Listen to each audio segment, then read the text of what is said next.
Hello there, friends. This is Spencer Michaud, and today we're going to be talking about the full moon in the second decan of Leo. I hope that you're all doing well out there today. Uh, I have a new boom stand for, for my mic today, so hopefully we fixed all the issues that we had at the Astrology of February live stream. So I've got a new boom here that's very fancy. I got a new green hoodie. I'm feeling good today. It's a day of renewal, friends. Happy Emok cross holiday, which I guess is within this range of time. You know, there are various thoughts on when it is between the 1st and, the 2nd of February, but generally we see that cross holiday around 15 degrees of Aquarius sun. So that's the midpoint between the winter solstice and the spring equinox. So we're seeing little stirrings happening under the ground. We're feeling a little bit of passion stirring underneath, some kind of new thing that is trying to bubble to the surface. There is a pregnancy in the air, potentially, maybe of ideas. But we're going to go on a little bit of a journey today. I'm going to spend some time with you today. As we do, I'm going to welcome some of you to the chat. I see a lot of people stopping in. I'm excited about that.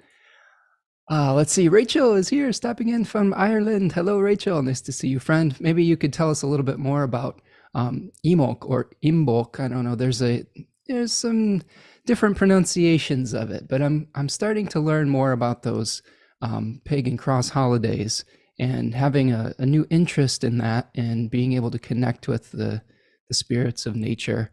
I've been watching this show on Amazon recently called The Legend of Vox Machina, and it's the folks from Critical Role who are people that were voice actors that did Dungeons and Dragons on a live stream, sort of like this.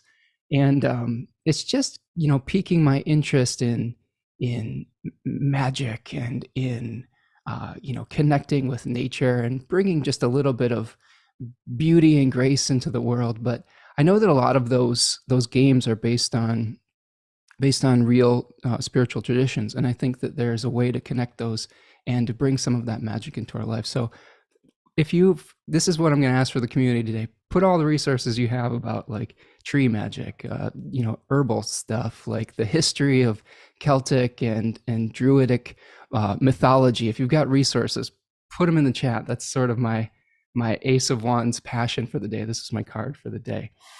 So I'll just throw that out there. And we've got to get our Spencer Michaud Astrology Dungeons and Dragons group going. maybe I'll be a druid half elf like they have in the show there. That's it's nice to just have a little fun with things every once in a while. Bring a little innocence and magic back into our lives. Hopefully we're doing that for you here today. So Rachel, welcome. A Nancy is here from Maryland. Aaron is joining us from Des Moines. Stella Rendition is here from North Carolina. So nice to see you all here. Dina is joining us today.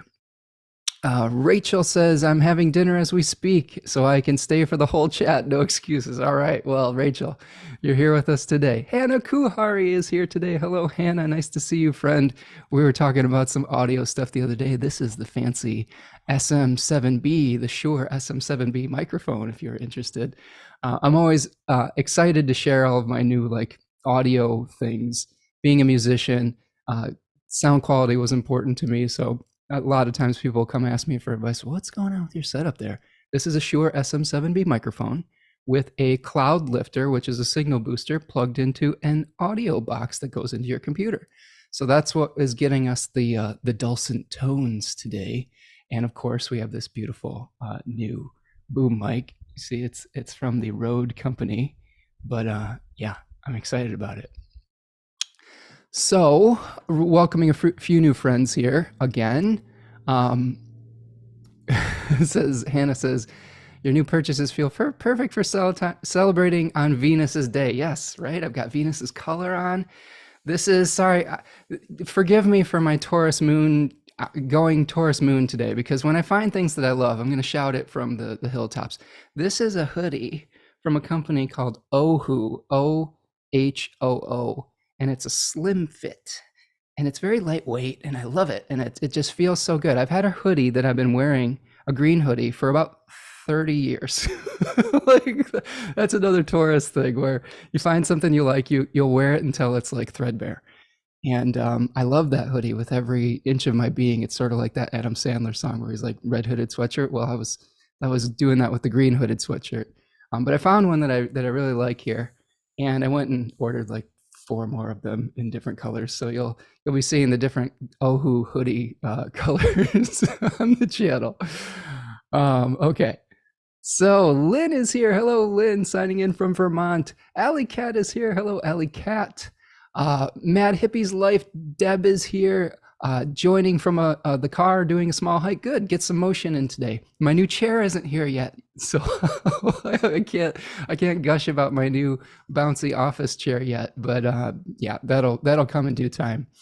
Maud is here from Quebec, Canada. Nice to see you, Maud. Everybody's giving the chilly faces. It's cold out there, huh?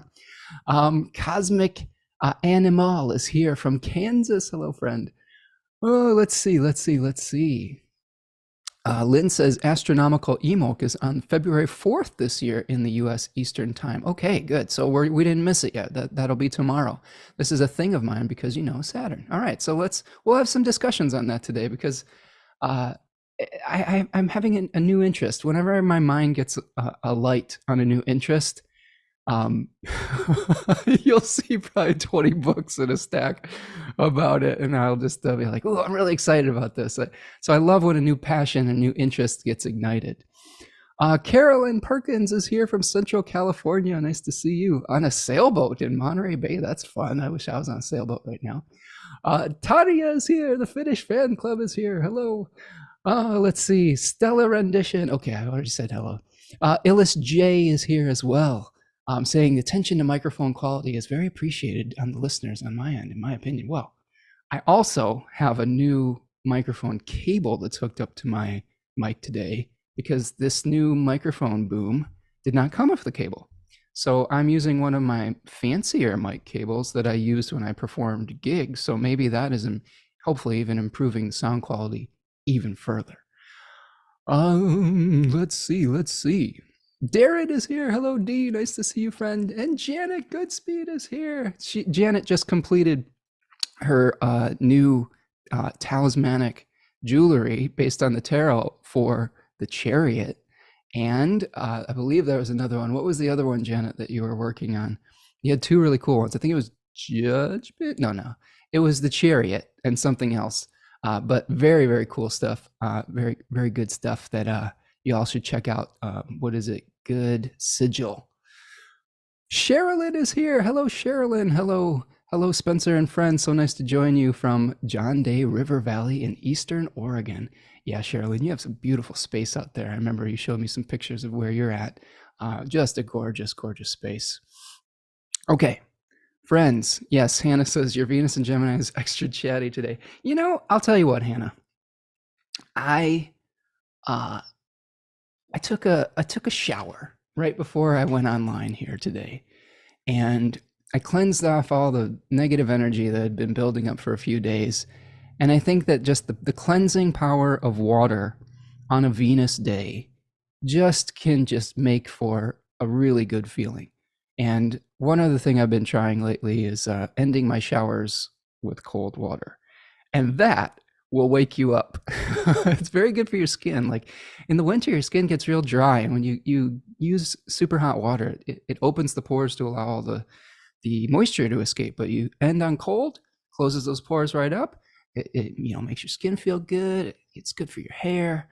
Just feeling really good today. So hopefully that will be contagious, that enthusiasm. Janet says the Martyr. Oh, that's right. The Hanged Man. Yes, he did the Chariot and the Hanged Man. So check those out. Those are very cool tarot-based talismanic jewelry. Okay. All right, friends. Well, hopefully my Ace of Wands energy. Yeah, this was, like I said, this is my card of the day. So hopefully we'll share that enthusiasm and get some energy going. The stirrings of EMOC these underground stirrings will start to get us inspired to do something interesting with our lives and with our time. And, we don't have to necessarily have it all figured out just yet. I think that's one of the themes we'll talk about today. But we might see just a little bit of movement, a little bit of the light on the horizon of this winter. We're really in the dead of winter, but we're getting to the point now where we're seeing the spring on the horizon. In some cultures, this day, Imolc, or the whenever that day would be, was actually considered the beginning of spring. So it doesn't feel like spring in many of our locales, but I think that we can start to see that, okay, the ice is going to start melting soon. We have some ideas that we want to put into place. We've been taking a large, big picture view of what we want to do with our next cycle. And we're just getting ready. We're getting ready to melt some of the barriers and the boundaries that have been holding us back. We're in the midst, in my opinion, of a malefic enclosure of the sun. And we went through a Venus malefic enclosure in the past month, and that was probably challenging. And now I'll show you on the chart when we get to all of the ins and outs, the nitty gritty. But we may feel like we're kind of held back a little bit, but we can start to see the little movements here and there. So how do we work through that? Well, I think through patience. I think that we're going to have a balance this month, or with this full moon this weekend, with having a long range vision. So let's talk big picture thoughts here. Having a long range vision, being able to feel the acknowledgement that comes from an internal place of balance and centeredness. Because we might not be seeing the external results yet. Okay, think about this with Imolc. You're not really seeing the growth popping up through the snow yet, but you're not seeing the little seeds starting to burst underground, but you can feel it. You can feel that there's something shifting in the air. And with this Leo full moon, we have this vision of where we want to go, what we want to do, that takes all these different factors into account. We are hoping to see some externalization of it, but it might not be there yet. We also have Uranus in the mix with this full moon. We have Uranus exactly squaring the full moon. So there's going to be maybe a few shakeups, to our routine, where we are trying to incorporate something new resources. You can see in my world, I've got Uranus right on my natal moon, trining a bunch of stuff in my second house. So I've been trying to renew myself through some of the tools that I use and some of the adornments that make me feel good. There's, within reason, getting a new piece of clothing or something it can change your mindset. It can change your self-image. And if we've been putting up with things that have been broken or have worn out their time, when we feel those renewals, it can really give us a burst of energy. And I think that that's part of this Sun-Uranus square as well, is how do we incorporate the new tools? How do we incorporate the new resources, or view them in a way that is in service of the whole? So those are some of the big picture thoughts that I have before we dive into the chart here. A couple other announcements before we kind of go into the nitty gritty. I'm so grateful for all of you here today. We have some amazing folks in the chat. I love your contributions. Do me a favor, friends, if you can like this video, that will help us with the algorithm. If you're new to the channel, welcome, friend. Please subscribe and turn on those notifications. If you want to know when I'm going to go live, you can sign up for the newsletter. That will get you updates a few days in advance, a week in advance of when I'm going to go live, updates with new classes and offerings and things of that nature as well. I do have a sale right now on the Aquarius Decans that's going to go until the 18th of February.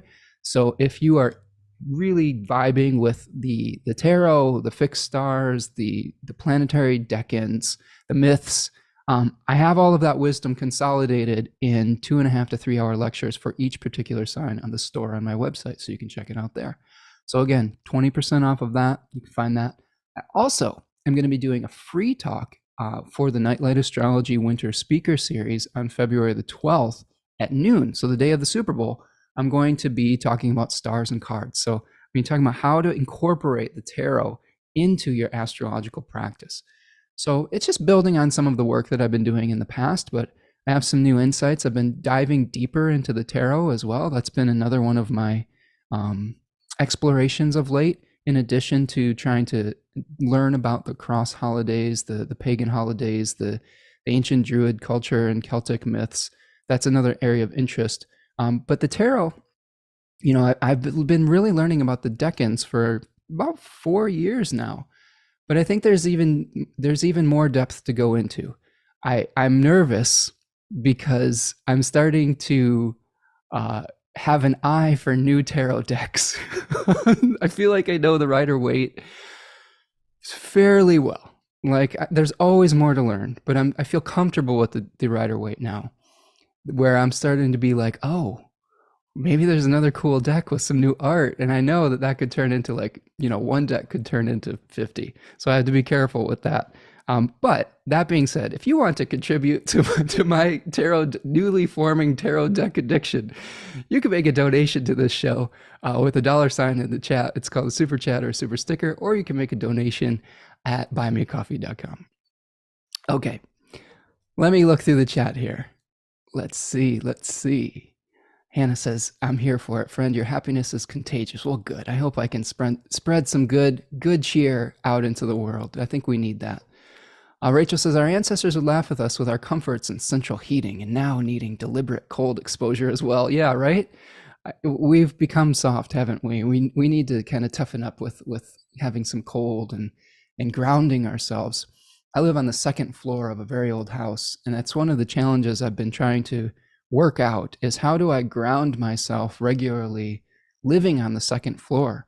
And part of that is through water, through taking a shower. I'm open to other ideas if people have other ideas. I even tried to rig up this grounding device that you plugged into your grounded outlet at one point. I don't know if it worked, but it was an interest of mine. And I'm also curious about how to ground my cats, who are indoor cats, but they never really touch the earth. So how do we ground them out? I don't know. Anyway, these are the Venus and Gemini musings that you'll get at the Spencer Michaud Astrology channel. Lori is here. Hello, Lori. Lori says, pagan holidays have been mostly reinvented circa the 1950s. Historically, cross quarters are a combo of sun and moon. Sun at 10 to 15 degrees of fixed signs along with the full moon lunation. Okay. Yeah, I mean, there is definitely, they're going to morph over the course of, history, over the course of different cultures becoming aware of them and whatnot. But yes, I like the 15-degree sections, the middle of a sign, where we're marking out these kind of turning points within the wheel of the year. Rachel says, I always think of February as introducing spring, the snowdrops, brighter evenings, and my birthday. Well, happy birthday, Rachel. Hopefully you are being properly celebrated during this month of February. Another Rachel is here. Rachel Fletcher. Hello. Happy February, everyone. Welcome, friend. KP1231 is joining us from Cleveland. Okay. Lynn says, oh, look out for that. There are so many cool decks out there. Yes, I had to be careful, right? I mean, you can get hundreds of decks and spend millions of dollars on this. You have to, with every new interest, I've learned, as a fire rising, there is this burst of enthusiasm, and then you have to get real with it. You have to say, okay, what's the reality? What is where do you draw the lines, the boundaries, and things of that nature? So every once in a while I'll get a fiery idea, and then I have to say, okay, I'm going to follow that for a little bit, and then I have to take a deep breath, have some patience with it. I think that's a good way to go through your life if you're someone like me. Alley Cat says, do you have a Thoth deck yet? I do have a Thoth deck. That's actually one of that was the second I think it was the second deck that I bought. I've been working with the Rider-Waite. I have a few decks that were gifted to me.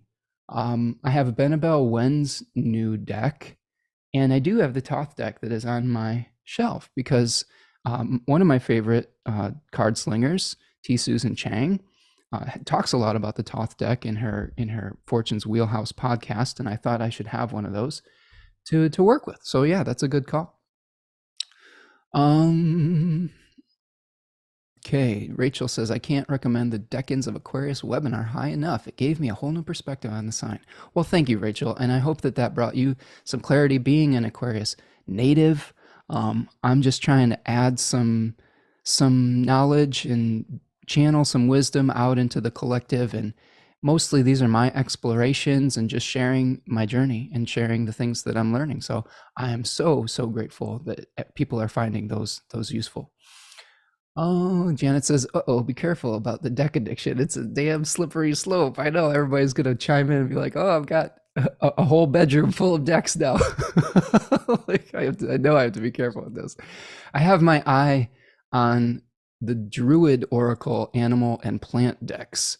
I've been fascinated by ancient Druid mythology and learning more about the ancient mythology of Ireland and of those areas of the world, and learning about plant spirituality, plant medicine, and more animal spirituality. I, as a Taurus moon, I really connect with nature, and I want to feel more embodied as I go forward with my life. I think the pandemic has taught me that it's very easy to get disconnected to nature, to others. And I think as we move forward and we move more into these air-like spaces, it's going to be even more important to ground ourselves in nature, in water, in earth. I have plans to make a pollinator garden this year, and I think that's going to really help me get my hands in the dirt again and feel like I'm contributing something to the bees and the birds and just doing my own part on my own little patch of land. I think that's I think it's really important moving forward. And I think that as a collective, we need to figure out ways to stay connected in that level so that we don't just completely leave our bodies. I think that's one of the things that I'm seeing coming up with Saturn and Pisces and Pluto and Aquarius is we have to be careful, because I think we're heading into a time in history where we're gradually uploading all of our minds, thoughts, humanity, are just the way of being human into this amorphous cloud. And we'll be asking ourselves questions. What does it mean to be human? What does it mean to be embodied? What do we do with these bodies? And how do we stay connected to each other in that way, in a healthy way? Okay. Ali says, Thoth is a must-have, in my opinion, in the Book of Thoth, Liber 772. Yes, I have the Book of Thoth. I have the blue Book of Thoth, the Aleister Crowley Book of Thoth. I don't know if I have the Liber 777. I'll have to check that one out. That's a good recommendation, though. Good call. Silent Murmur is here. Says, rubber grounds electrical charge. Okay, so maybe I need a rubber mat underneath my feet when I'm doing these live streams. Would that be helpful? Do they make things like that where you can get like a rubber mat to ground yourself while you're staying connected with this electrical equipment? I seem to remember there's things of that nature, but that's another good call. This is why I put it out to the collective. Rachel says, I keep a ton of rocks in my upstairs office collected from the coast here, but that might just be all Saturn activity in my chart. Well, Rachel, I'm surrounded by rocks right now. I have a ton of them on my desk. Some of my favorites. I have this giant chunk of malachite that I think I've showed some of you before. This was a gift from my friend Shannon Aganza, which is also part of the amalgamation in the stone that I have that I wear on my pendant.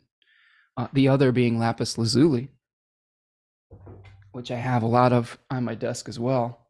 This is this big chunk I have of lapis lazuli, which is also in this amalgamation. And that's the stone that I hold in my hands when I'm talking. It just helps me focus. I don't know. It's sort of my little Dumbo magic feather when I'm doing these talks. I'm a big crystal collector. I used to go to these trade shows. I think I've mentioned that before, but I miss those. Those are something that I would like to be able to go to again and just search around and treasure hunt a little bit. Let's see. Ooh, Cosma Shiva Galaxina is here. Hello. I think this is Yevgen. It says, quiet moment nuggets for grounding your pats. cats. I think that would say it's quiet moment nuggets. Is that a thing? It's funny that you mentioned Tarot Obsession. I just purchased a blank deck. Okay. Yeah, so recommendations for grounding your cats in a 2-story building, right? Maybe we need to get them a rubber thing to sleep on or something so that they can release some of their inflammation. Okay. Carol says the Druid deck is very Taurus art. You'd love it. It's my favorite. Yeah, I have the online or the digital versions of them on my phone, and I love the art. I've been starting to pull a Druid card every day. Today I got the Swan, which talks about the relationship with Angus and his mate, where he turned himself into a swan to be with his soulmate. So I thought that was an interesting thing for the day. It sort of reflects one of the animals that we have for our Leo new moon, or full moon, excuse me. But yes, it is beautiful. That's why I've been like, I hope I don't get too addicted to these decks, because I'm seriously considering getting the Druid animal and the Druid plant deck, which I believe are actually 2 separate decks. People are saying that the cards are really big. Is that true? I don't know if there's a smaller version of it, but yeah, I guess it would be fun to have those cards. Maybe we could pull one of those as part of our divination moving forward as well. All right, we're getting some really nice comments here. Silent Member says you can put a rubber mat or vinyl tile with rubber layer under the bed cushion so it transfers the static charge from the air and fur to the rubber without even plugging into an outlet. Ooh, good. Okay. Mat or vinyl tile and rubber layer under the bed cushion. Oh, I like that. Okay, so rubber seems to be one of the solutions here. Yeah, I have wood floors, so we do have a lot of wood in the house. But yeah, I definitely been feeling the inflammation, and I'm worried about these cats because they're big boys. They're Maine Coon mixes, and they weigh about between 15 and 18 pounds. And a lot of those big cats have hip issues as they get older, and I'm having hip issues. So being able to ground all that inflammation out somewhere would be really helpful. So thank you for this advice today. Yeah, Illis J says Malachite matches the hoodie. Yes, I'm all coordinated today. I love this hoodie. I love green. I feel so good in green. So this is a little bit of a brighter green that I'm used to wearing, but I like it. It's working for me. And I like these hoodies so much. I ordered a navy one and a burgundy one. I think those are my like spirit colors: navy, burgundy, and green. I just ordered a rug that has some of those colors, and my new chair will be teal. So I'll just be marinating in these earthy colors. Let's see.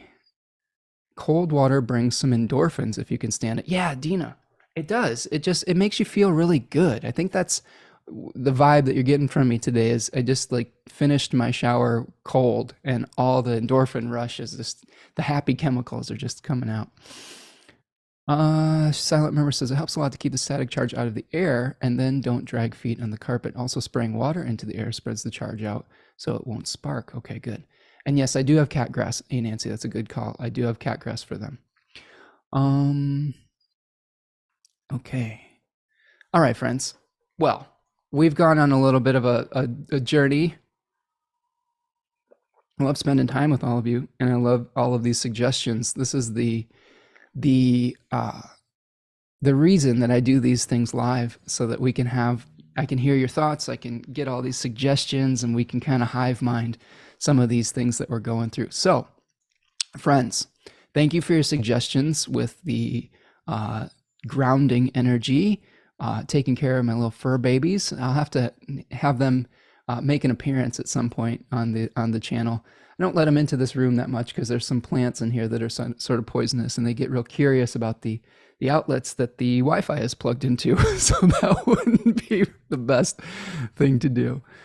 Okay, so let's look at the chart of this moon, okay, and let's break it down.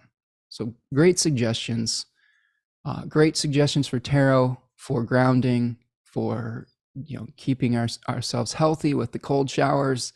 You never know what you're going to get on the Spencer Michaud Astrology live stream. Speaking of live streams, forgive me for one more small digression. After watching this Vox Machina show on Amazon, which is a cartoon based on Dungeons and Dragons and the Critical Role group, I started watching their actual live streams on YouTube and realized that they have 7 years worth of playing Dungeons and Dragons live in front of an audience. They had a live stream they do it live on Thursday nights. And I started watching this last night at like 10 p.m., which is pretty late for me. And realizing that there's 7 years worth of material that they go through. I mean, they're so talented. But that's another thing where it's like, oh boy, that's another rabbit hole to go down. Okay. So great comments here. Let's take a look at this chart. And if you have other suggestions, put them in the chat, and I'll try to keep up with them and look at them after the fact as well. And if you have any questions about all the things we're talking about today, or the chart or the astrology, I'd be happy to go through that with you as well. All right, friends. So we are looking at the full moon in Leo, second decan of Leo. We have the sun co-present with Saturn, making an opposition to the moon in the second decan of Leo. So full moons are always oppositions between the sun and the moon. So there are one thing in particular that is really standing out to me about this full moon, and that's the square with Uranus. So let's break it down decanically. Let's take a look at some of the conditions of these planets. And, let's see what we're experiencing here. First of all, I do want to throw this out there as a question for the collective. How are you experiencing, or are you experiencing, the malefic enclosure of the sun? Because that's another feature, in addition to the square with Uranus, that I think is important with this particular time frame. Now, what is a malefic enclosure, you may ask? Well, let me tell you, friends. A malefic enclosure is when a planet, such as the sun here, makes a contact with a malefic like Mars, like it did on January the 31st. It made a trine with Mars. And then it is applying to another malefic, or the rays or the bodily conjunction of a malefic planet are on either side of a planet. So in this case, we have Mars casting its ray at 11 degrees of Gemini to 11 degrees of Aquarius via trine. And then the sun is applying to Saturn at 26 degrees of Aquarius here. Sometimes a planet will intervene by casting its own ray to break up the malefic enclosure. Now, we had this debate on Adam Ellenboss's Nightlight Astrology channel about whether Uranus could break this up. If we're using a traditional technique, I would say that I would lean towards not including the traditional planet in the breakup. That's up for debate, though. Your mileage may vary with that. I would say think about your experience of it. But we don't really see any of these planets breaking it up. The moon might be giving us temporary relief here and there. But what I want to ask, and what I want you to maybe meditate on with this, is what is going on in both the Aquarius area of your chart, okay, and the Leo area of your chart. Because the sun is providing material and resources for the Leo topic from the topic of Aquarius. So there will be some tension between those. And the sun is already in its exile, or in a place that it's not naturally comfortable. It's in the house of Saturn. It's in a place of darkness. It's in a place of boundary and limitation. It's in a place of death. So, we generally consider the sun a planet of vitality, of light, a planet that is related to becoming an individual point of consciousness, whereas Saturn requires us sometimes to maybe think more collectively, to think about how our actions affect others. Maybe we don't get exactly what we want on a personal level, but we may have, need to do, quote unquote, the altruistic thing for the good of the whole. So the sun, like I said, the sun's already in a challenging position. It's already feeling like we're a stranger in a strange land. But then when you add the malefic enclosure in, we may feel a little stuck. And the I-Ching demonstrates this perfectly. I got the hexagram number 12, and we'll talk about that, but that's roughly translates to standstill. I'll talk about it more, but it feels very much like an enclosure. Now, there's a caveat with this. I think that it is a trine from Mars, and it is co-present with Saturn. It would be worse if we had an opposition and a square that we were feeling. So I think that even though we feel stuck, it might not be the worst possible, feeling. It may not be the worst possible situation. It may just feel like, oh, we're still trying to figure out how to move forward. And I'm seeing some really good comments come up in the chat, so I'm going to take a look at that real quick here. Rachel tells us to add root vegetables to our meals is also very grounding. Ooh, that's a good idea. I need to eat more beets. Like I eat carrots and other types of vegetables, but I think beets need to get back into my diet. These block rockin' beets. These inflammation beating beets. Remco is here. Hello, Remco. Nice to see you again, friend, joining us from the Netherlands. Nice to have you here. Remco is asking whether you use any orb for enclosures to both malefics. That's a good question. This was Remco. Adam was talking about this too. He says that there are some authors that talk about a 7-degree orb with the malefic enclosure, although I did not find that in Demetra George's Ancient Astrology and Theory and Practice book. It might be in there and I may have missed it, but some authors talk about an orb with 7 degrees. Others do not. So that's a good question. Cosmic Animal says, does being under the beams mitigate Saturn or the enclosure at all in this case? The sun being, so Saturn being under the beams. That's a good question too. I think that Saturn would be less harmed by being under the beams of the sun by being in its own sign. So I think that is one thing we need to consider with this. So because Saturn is in Aquarius, that gives it a condition called being in the chariot. And the ancient chariots were vehicles that had awnings that would protect you from the sun. So think about like Saturn is being shielded. I'm not sure that the sun is being protected, although it is co-present with its host right now. And that can be a little bit of a better relationship. Like there are resources that Saturn can provide for the sun. But again, those aren't the resources that the sun is, most desiring of. Saturn is saying, think objectively, where the sun generally can be associated with subjectivity. Saturn says, think about the long term. The sun says, I want to live in the moment. So it's a little bit uncomfortable. Doesn't mean we can't be effective.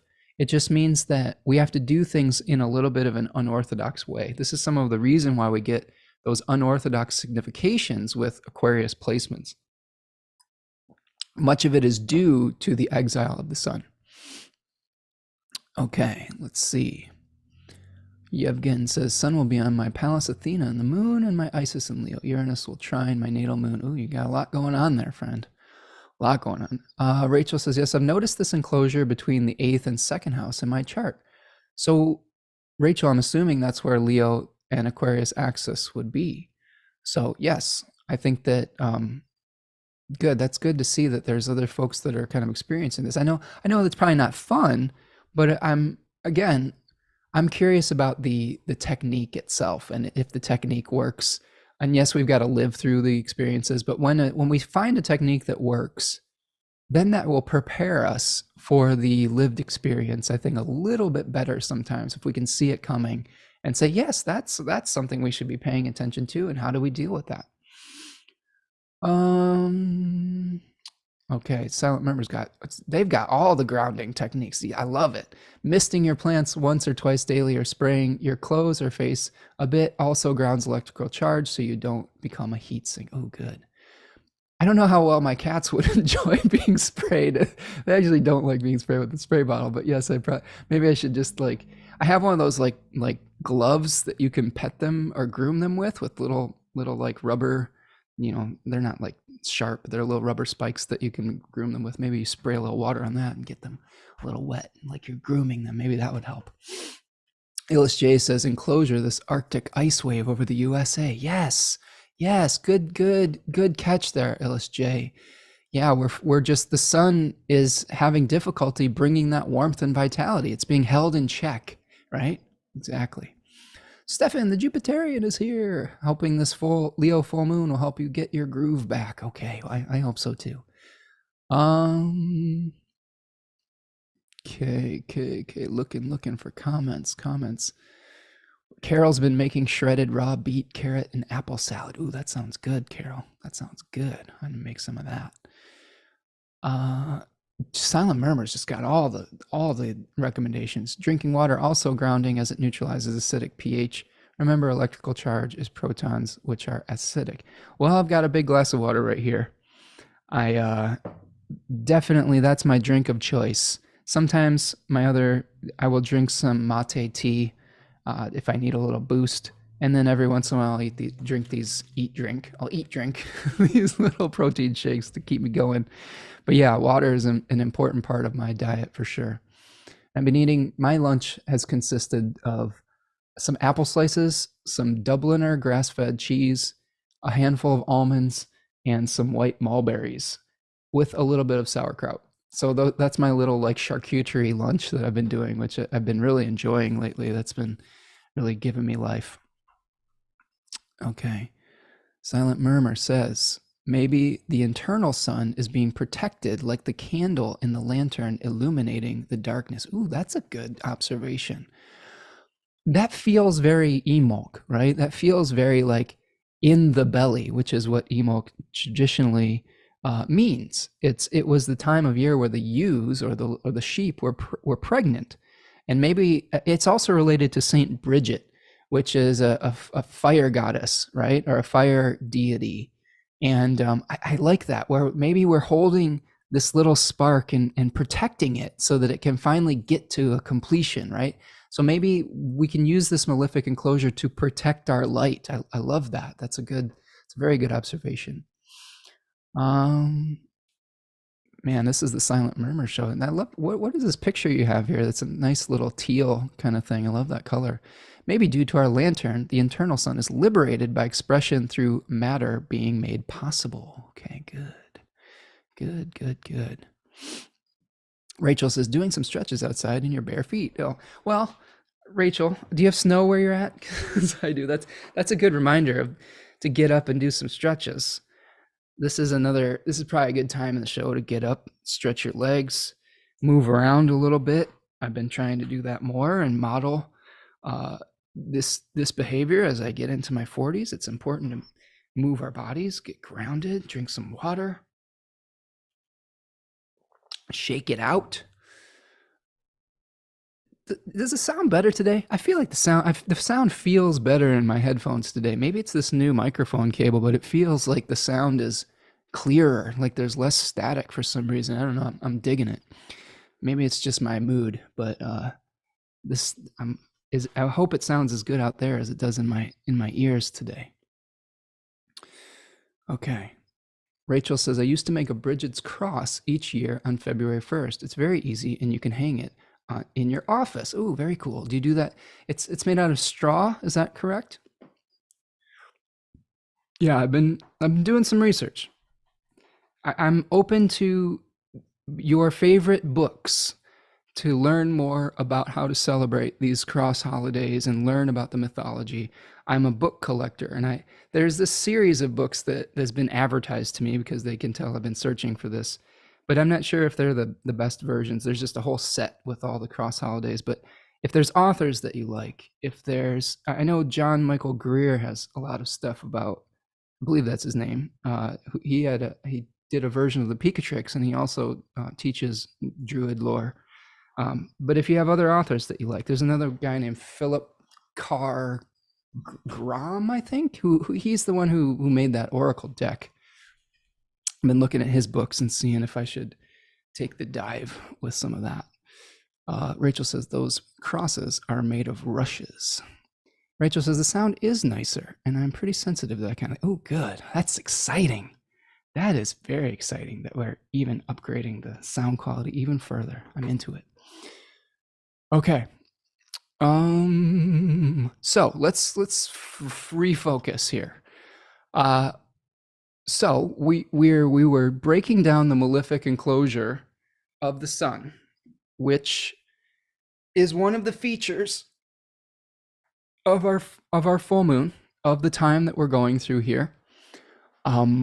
We also, just for future reference, Mercury will be going through the same relationship with Mars and Saturn that both Venus and the Sun have gone through as well. So that's going to be happening starting on February the 22nd. So if you're in America or wherever, maybe do your taxes before February 22nd or wait until after March 2nd to start doing them, because Mercury to me is related to like commerce and facts and figures. I think that we might be feeling that in the Gemini and Virgo areas of our life at the end of the month. Okay, so we've got the malefic enclosure. It will end once the Sun conjoins with Saturn. So that is happening on the 16th of February. So if you're feeling stuck in the Leo and Aquarius area of your life, you probably will get some closure. You probably start moving on from those particular challenges at the 16th, and then you're going to have to gear up for the challenge that Mercury is going to go through. You already lived through the Venus malefic enclosure at the end of January. You are already in the midst of the solar one. Okay, these are all temporary things. It sounds worse than it is, I think. For some people, it is a very challenging time. I've had some clients that have been really going through it. I have, if you're a Leo sun out there, like you're probably feeling it pretty intensely with the Sun. Your host of your particular light is in exile and in malefic enclosure. So hang in there, Leo friends out there. This too shall pass. We are also seeing the moon in the decan of Leo that is associated with the Six of Wands. So let's start looking at some of the tarot associated with this. We'll look at the decans with the Sun, the square with Uranus, and the moon here.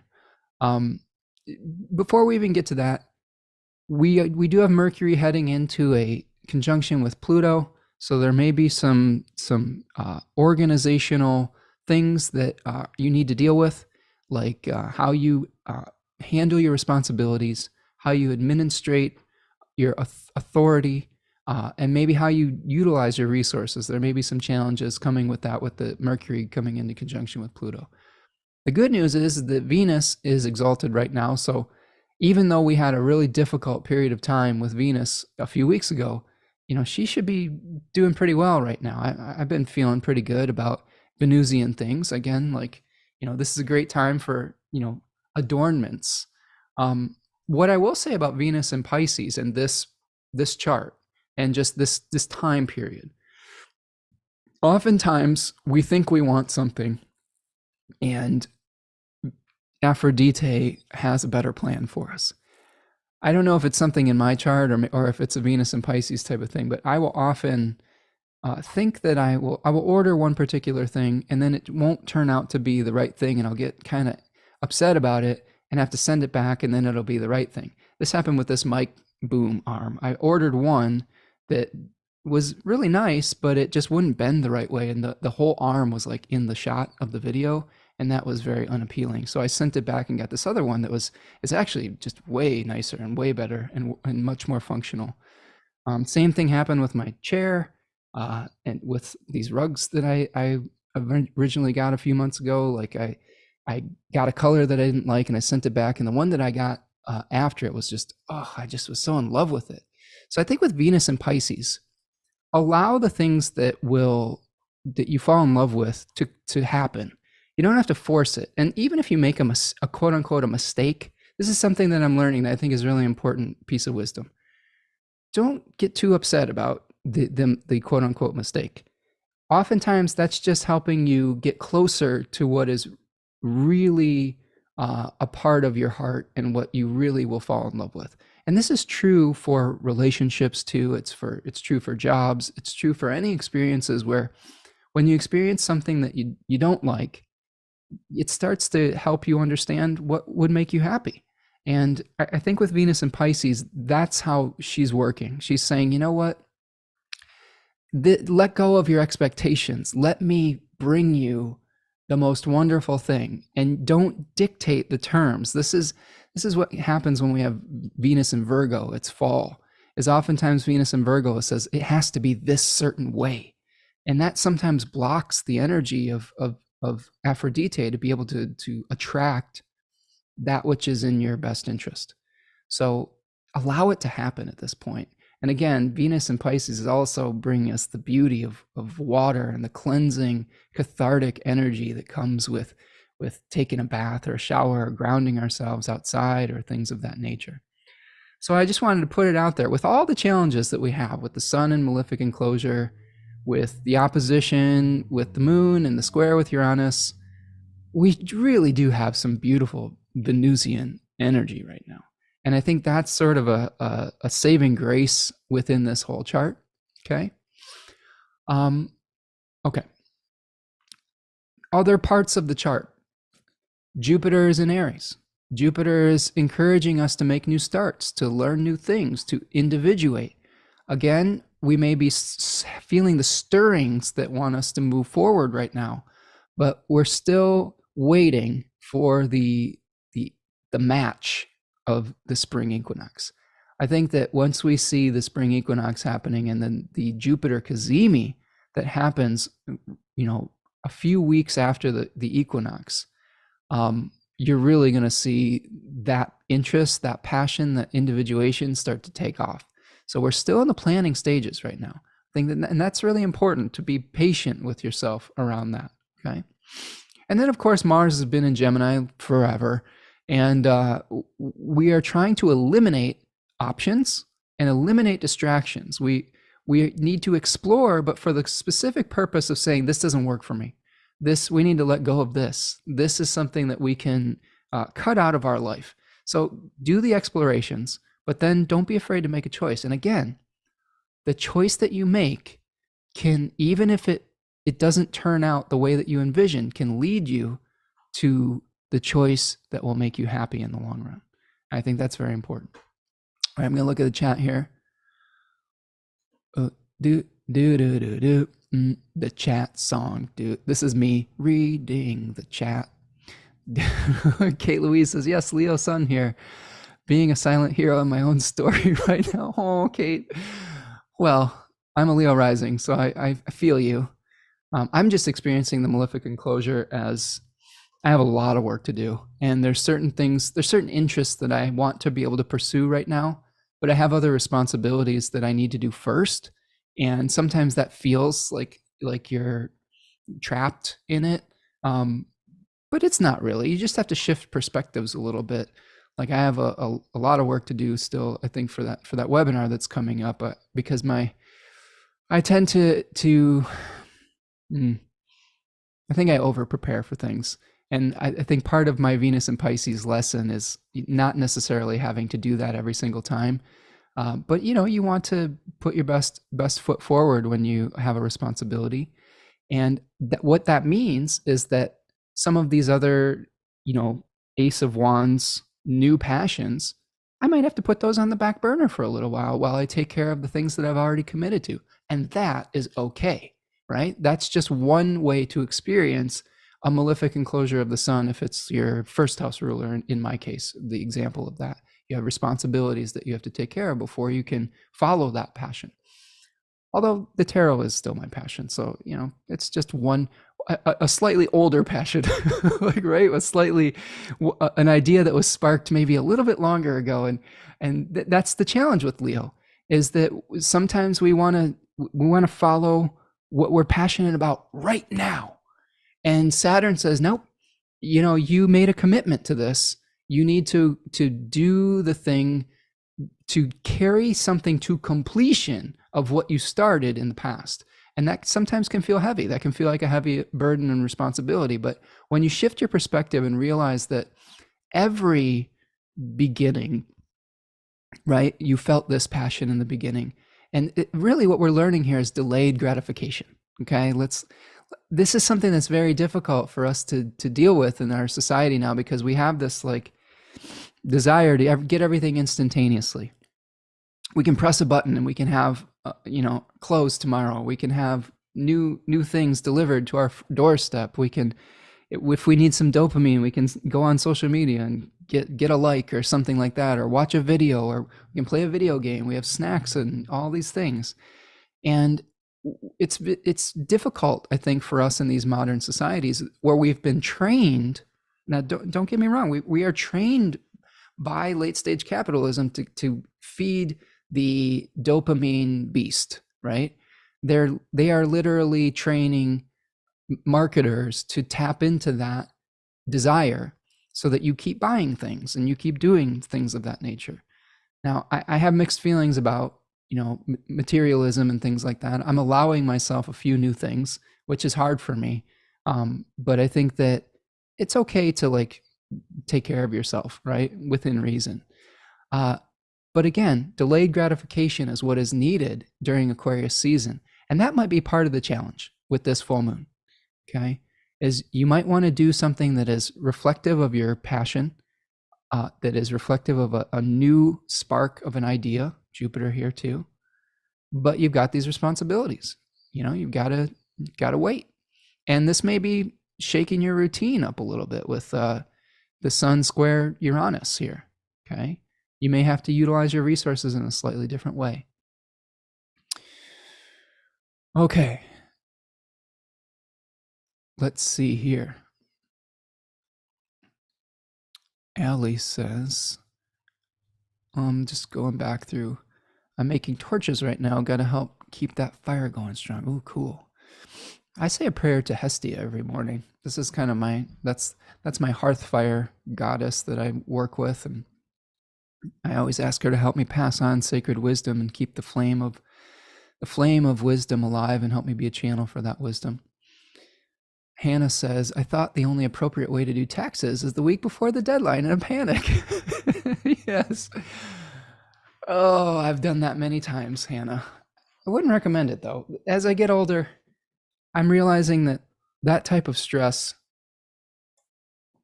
ages you. And the more we can tap into our inner Saturnian delayed gratification /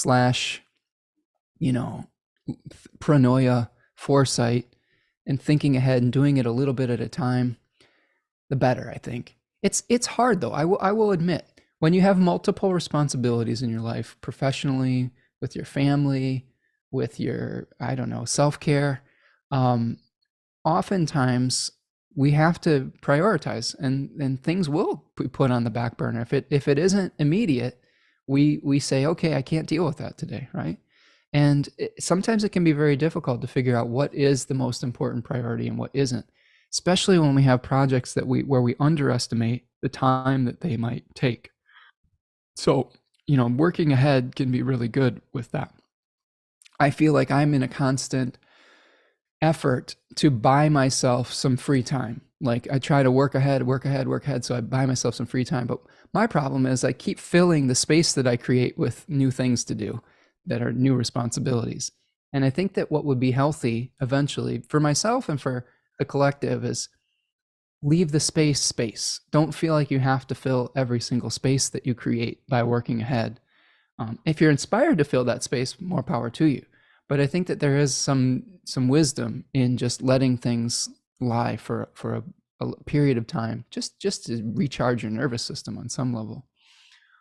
Allie says, how else is Demeter going to see well enough to find Persephone and bring back the spring? Exactly. This for the torches. Good point, Allie. The torches of Demeter going to find Persephone, the maiden of spring. I like that.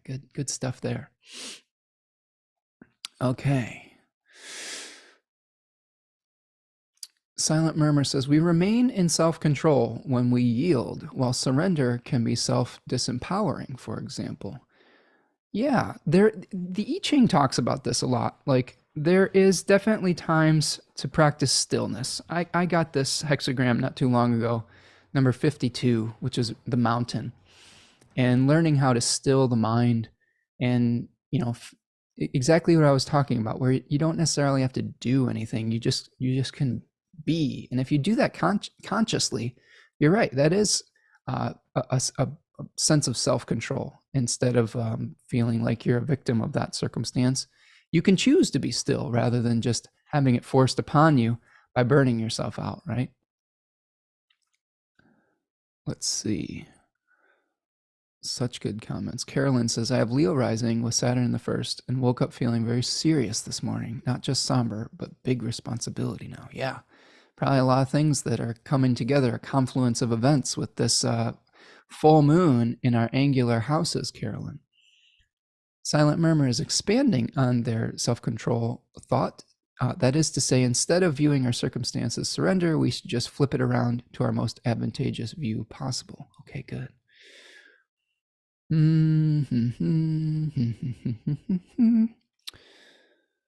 Mercy in yielding.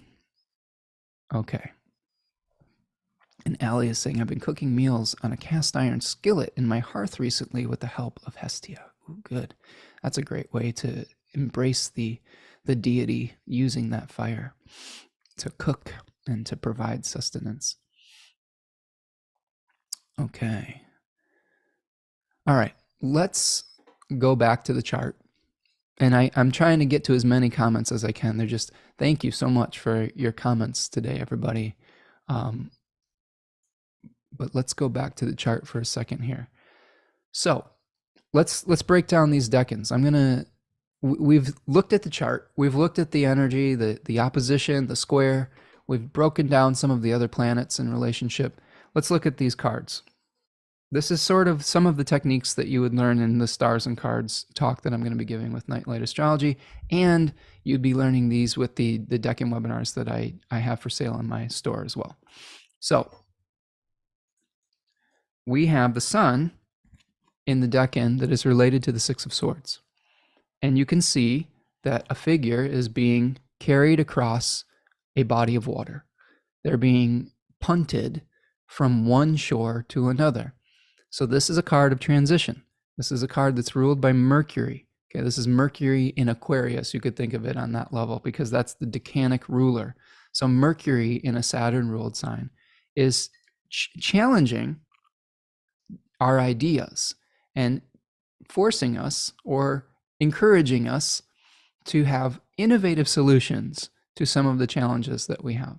This card is also related, and this decan is related to communication between the center and the periphery, the haves and the have-nots, the authority and the people in exile. So how can we find innovative solutions to our challenges? Where do we feel like we are needing to leave something behind? And to me, this Aquarius is more about, it's not always about physically leaving something behind. Oftentimes people mistake freedom for just not having any responsibilities or no commitments. As someone who has a 5 life path, which is related to freedom, I do not think that just disregarding your responsibilities is true freedom. I've had people in my life show me this over and over again, and I've tried to have this in my life at certain times where I've tried to say, oh, if I only just let go of this, then I'm free. Freedom is just another word for nothing left to lose right now. Sorry, that's my song lyric for the day. But it's true though. Freedom is an internal state. Freedom is a state of mind. And this is something that your life can teach you. And I think that Aquarius is all about the freedom that comes through releasing limiting belief systems, releasing limiting thoughts, releasing over-rationalization. And in this second decan, we're trying to use our minds to come up with innovative solutions, but to shatter the glass ceilings of our limiting beliefs. I think in Aquarius, we can see the future that we want to create.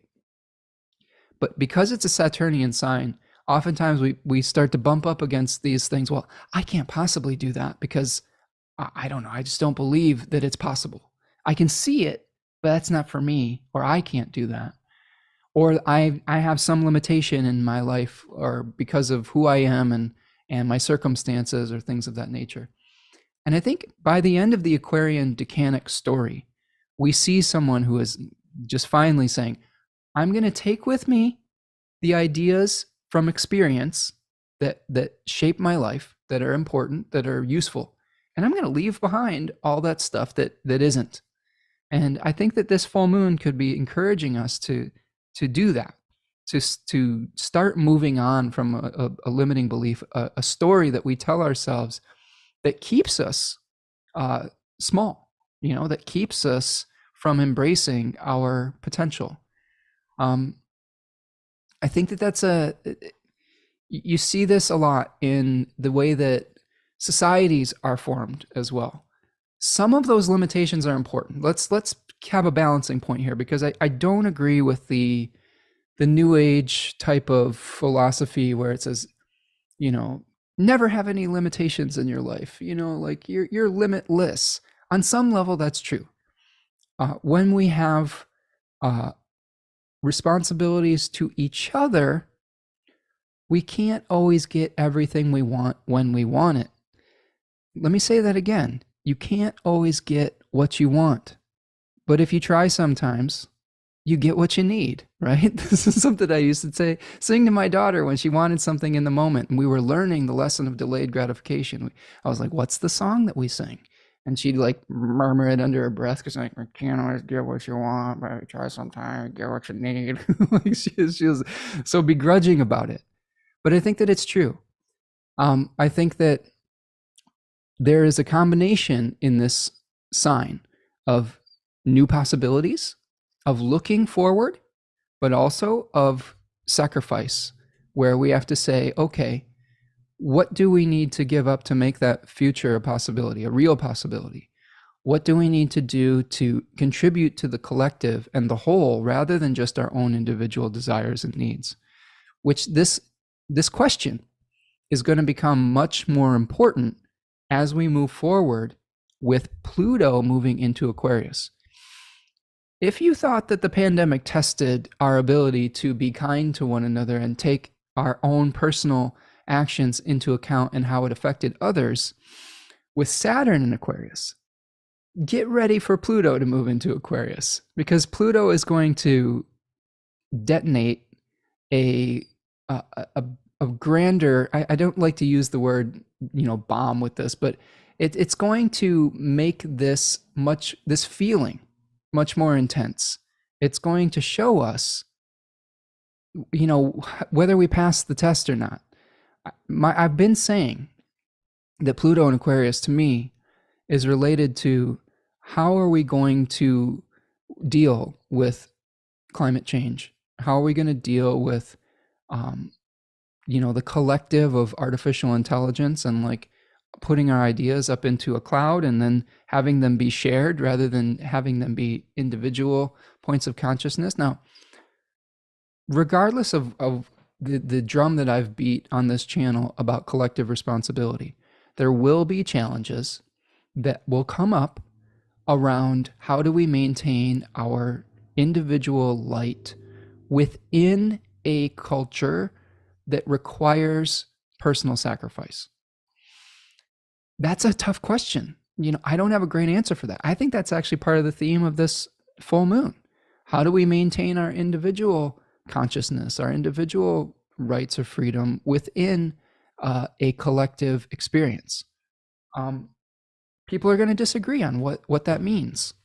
You'll have to meditate on that.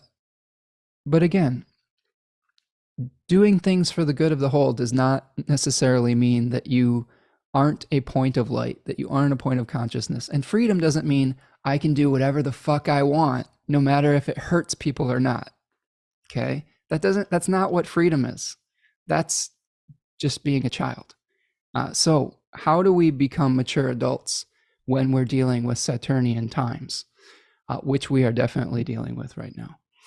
So on the flip side, we see the moon in the second decan of Leo.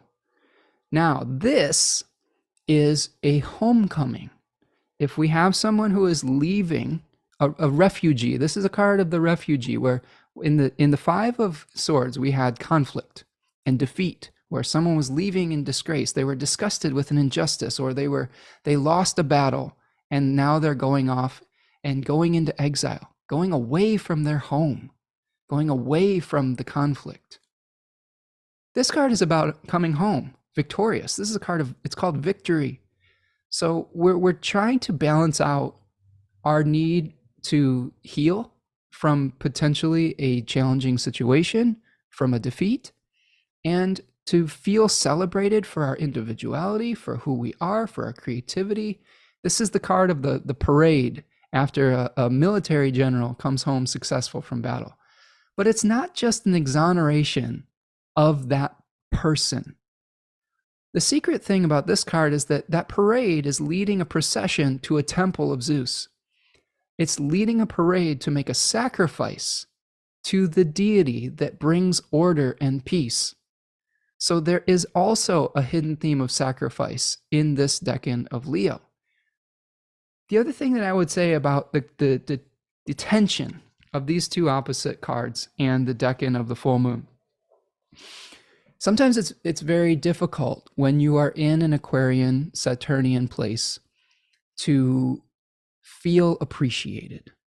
And I think that there are probably going to be some themes of feeling unappreciated around this full moon, where you've had to make a lot of tough choices. You've had to do the altruistic thing.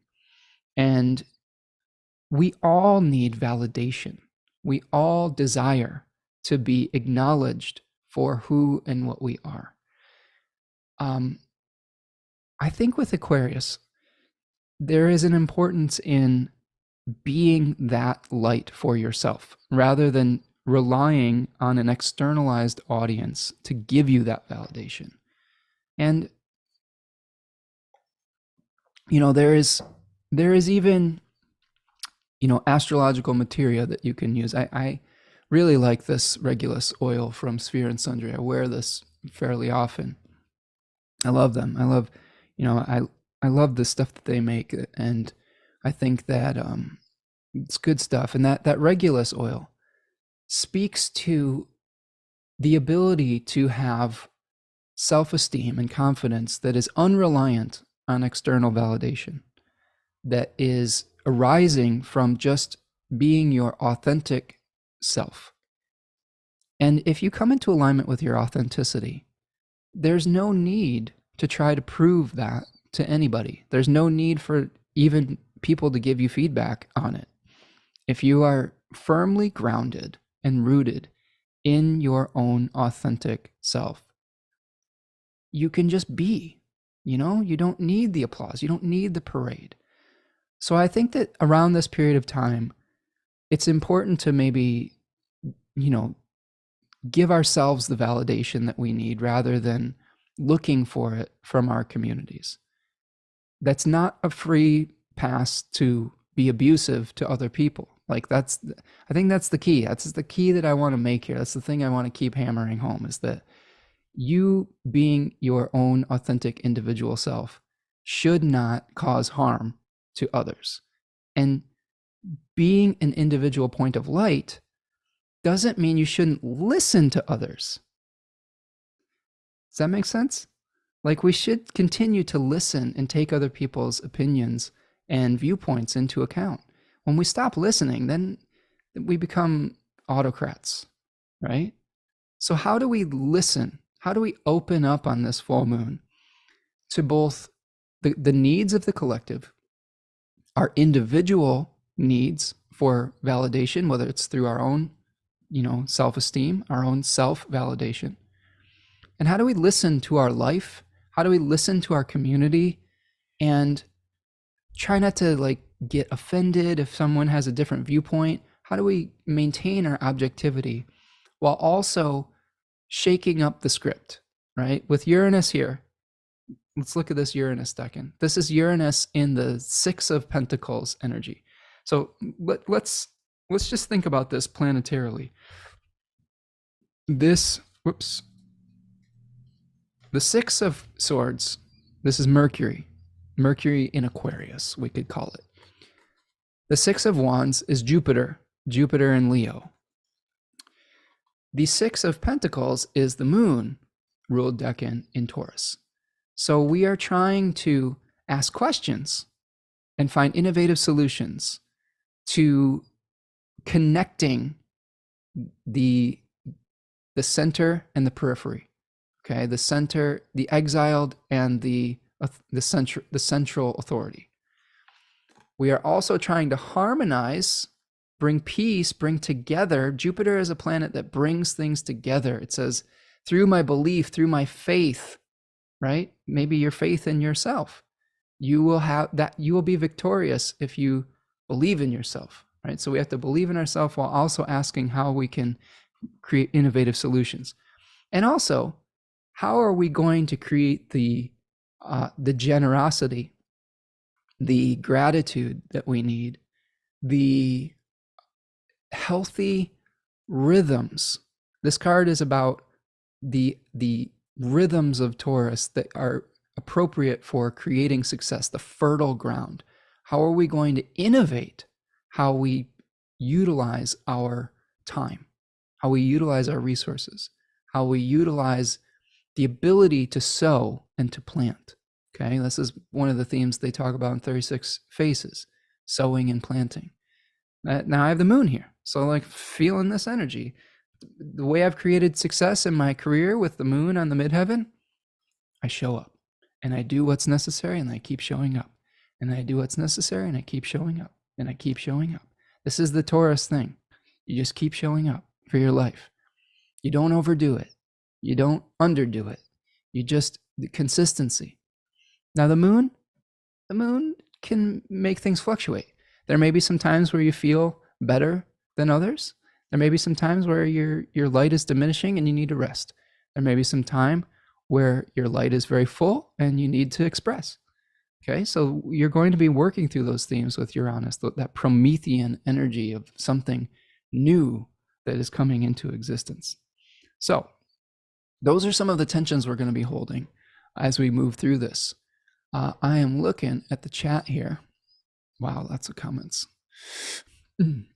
What song should I sing as I'm reading the comments?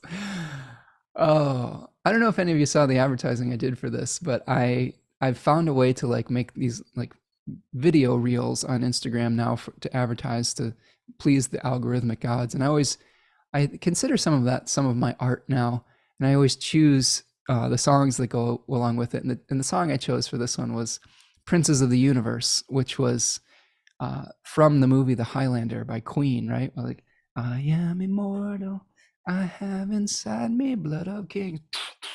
And the immortality comes from the energy of the sun, the drive towards eternity, towards immortality.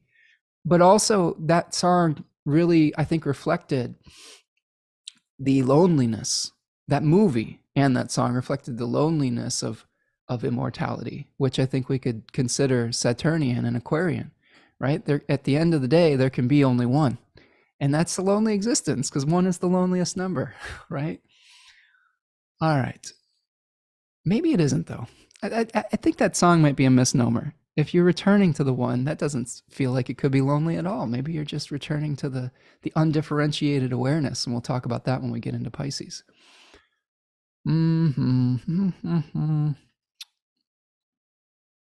Okay. Kate says, love this talk about not filling the space with more things. I need to hear that right now. Yes. Allow for some space. It's really important. Really important. Stephen says, I have natal Mercury in Aquarius. I've learned to challenge and ask questions. Good. I wonder, Stephen, if you have Mercury in the second decan of Aquarius, because that would give you some extra decanic dignity. And asking questions is always a great way to utilize your mercurial energy. Let's see. So many good questions. Man, I'm having to go back in time here. Let's take a, remember, Edwina says, remember to stretch. I am going to stretch. And as I stretch, I'll show off my new Ohu hoodie, which is, it's slim fit, right?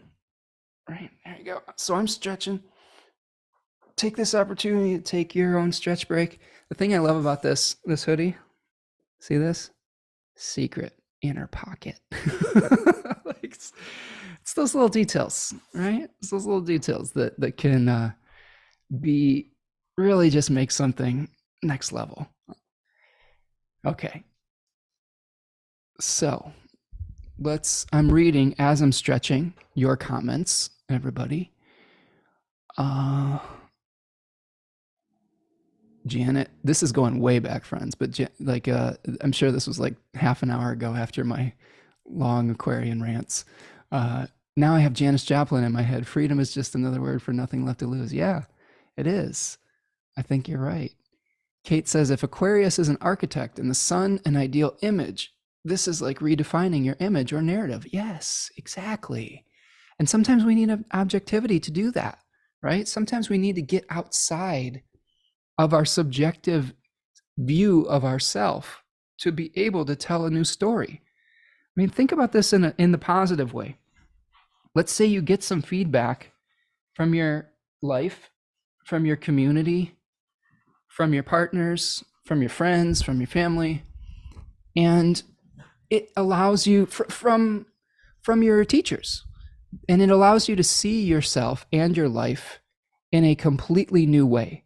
And you can say, well, I'm defining myself completely differently than I ever have in the past. And that's the real liberation, right?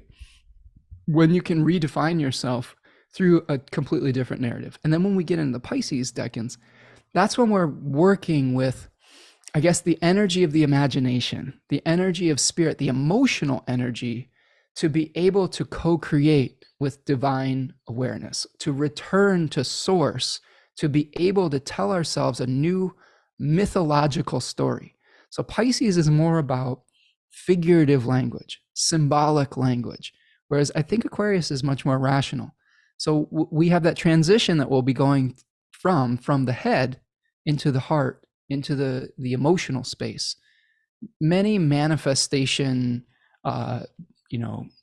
philosophies talk about not just being able to manifest through your mind and through your thoughts, but through your emotions, through coming into alignment with emotionally with something can be, even more powerful sometimes. It begins with a thought, but then it has to become a feeling, it has to become an intuition. I had a really nice talk with my friend CV Henriette the other day on Instagram Live, where we talked about that transition and about the transition of an artist or a musician learning their craft. And think about having to learn music theory and learn your scales. Like, let's say that's Aquarius. You've got the instrument, you buy the instrument in Capricorn season, you've got the material thing. Then you have to learn the knowledge, and you're practicing the scales, you know the scales, you make it conscious, you make it rational. And then you get to the Pisces, stage of your artistry, and it becomes an instinct.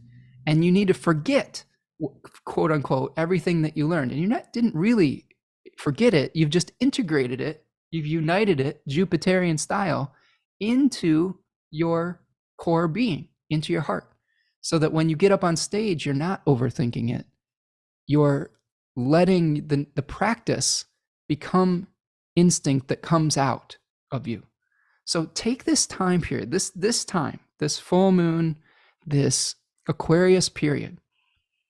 Make things conscious, learn it rationally. And then when we start getting into Pisces season, make it an instinct. Rely on the instinct. Forget it, right? But it'll be a part of you. You won't have forgotten it. It'll be a part of you. Okay. If we yield to our imaginary projections, we recognize it's just another possibility, which means the goal is still possible with the right approach, Silent Murmur says. What's your name, Silent Murmur? Do I know you? Are we like friends on other things? You have some really interesting thoughts today, and maybe I should go follow you on your other social medias. Mm, mm, mm, mm, mm, mm, mm. Steven says, "You don't know me until you've walked a few miles in my shoes." Yes, exactly. Oftentimes, we don't know what other people are going through and what other people are, if they're experiencing suffering. Oftentimes, we see an image of what people project out into the world, and it's very different from their lived experience. Kate says, I like the idea of being undefinable, unattached to labels, but I'm unrealistically idealistic. I fit in all kinds of statistical boxes. Yeah, that's tough, isn't it? When we try to define ourselves by society's definitions. And it is, sometimes it does feel satisfying when we can say, I am this and I am this other thing. And it gives us a sense of feeling anchored. But on the other hand, you're right, it can be limiting. There can be times where it's like, well, I'm this, but I'm also this. There's an intersectionality with it. And you don't have to be just one thing.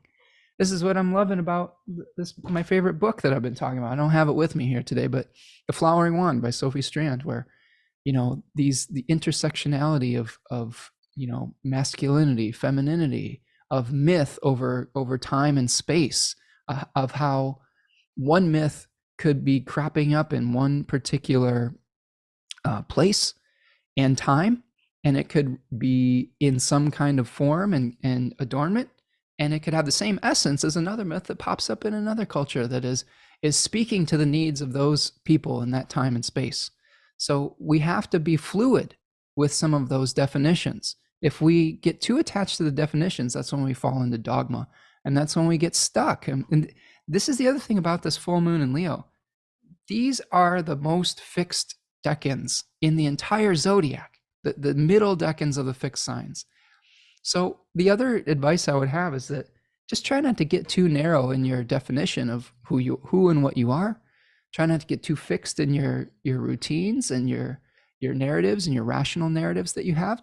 Try not to get too fixed in your emotional attachments to acknowledgement and pride. This is something that I'm telling myself right now, is that oftentimes I will, as a Leo rising, if I get offended, if someone offends my dignity, I see if all you Leos recognize this look. Who are you talking to? It can't possibly be me. Like, you have disrespected, you would never disrespect me, would you? Like that look, and that feeling can lead to digging your heels in a position that sometimes isn't even worth fighting for. Do you see what I'm saying? This might be part of this full moon as well. Silent Murmur says, I love your green hoodie. Well, thank you, friend. I love it too. I have another one coming in the mail.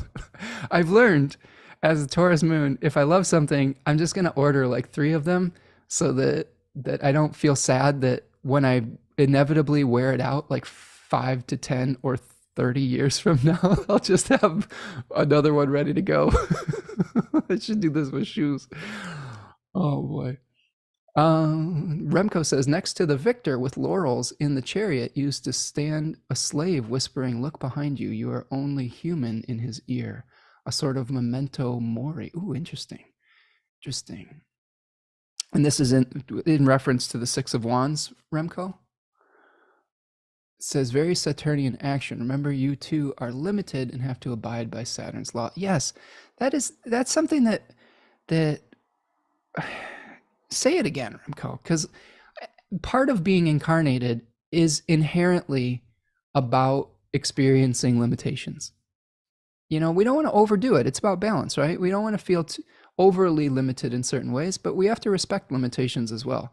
And I wish more people in the New Age or spiritual community would acknowledge that and not make that like a negative thing, like, oh, you're so negative talking about limitations. No, we're being pragmatic. It's realistic. No matter how much you stretch my body, I mean, without killing me, I'm always going to be about 5'10" or 5'11". I can't, those are the limitations I was born into. That's the hemarmene, the things that I did not choose about my physical form that I'm not going to be able to change. I can wear some shoes to make myself a little bit taller, but the inherent essence of my quote unquote height is going to, that is a Saturnian limitation.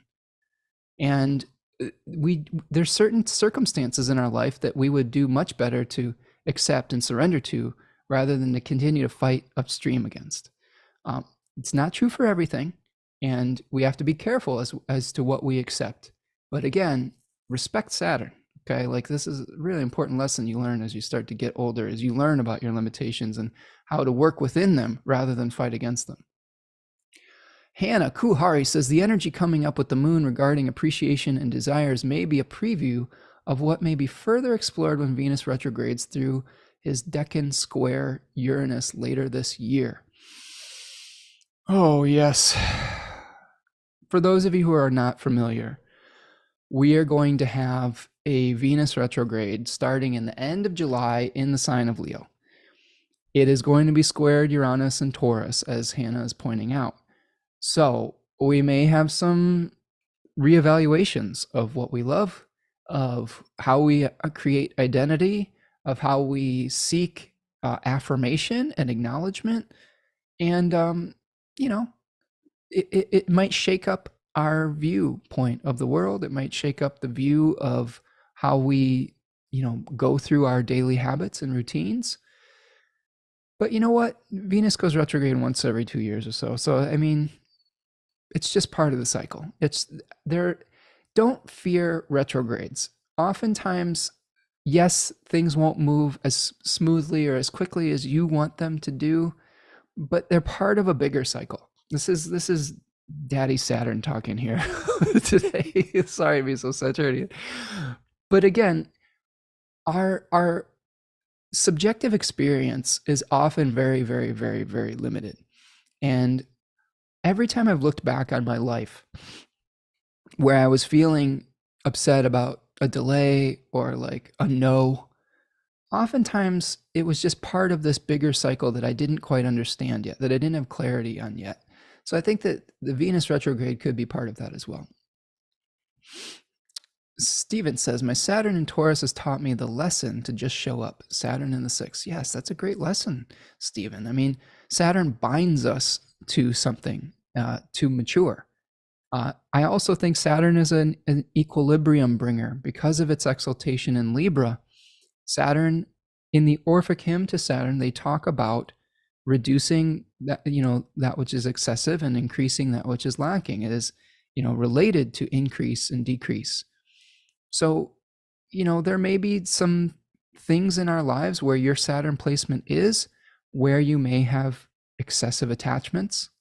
There may be some things where you need to increase that ability. So Saturn in Taurus can be twofold. It can be show up, do things, slow and steady wins the race. It can also be careful not to get too attached to your routine, because that can make you feel too fixated on a particular way of doing things, or be too attached to possessions sometimes too. It can say, you know what? Don't be so attached to the physical form. Don't be so attached to doing it the same way every time. So again, it's both. All right. Oh, Lynn, thank you for the compliment on the ad. Yeah, I had this video where the moon was rising and this lion was like, he has this look at his face like he's a lion, like it is, as the music was going. It's fun to do stuff like that. This is part of the reason I have difficulty farming out some of my promo responsibilities, because on some level I utilize that as a creative outlet. So we'll see, but I might have to reevaluate that moving forward. Silent Murmur says it seems to depend on whether it is the one that increases or decreases coherence. I'm sorry that I'm reading some of these not in context of my thought. There's so many good comments, but you've been on a roll today, Silent Murmur.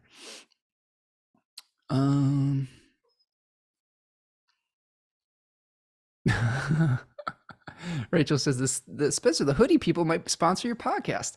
Well, oh who? I'll wear every single color that you have available.